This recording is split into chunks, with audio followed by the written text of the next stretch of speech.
Tahimik lang yan. Napaka-relax lang yan. Hindi yan masyadong umiimik. Pero nasasaktan na yan.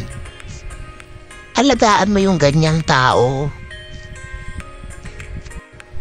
Dahil napaka-mapagtiis niyan. Sa lahat ng sitwasyon, yan ang iyong maaasahan.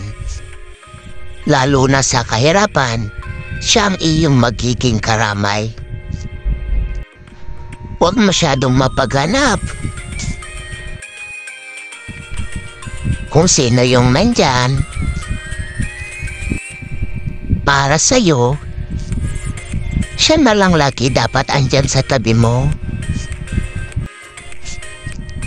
Huwag nang humanap pa ng iba. Kung sa hayop rare yan. Bye!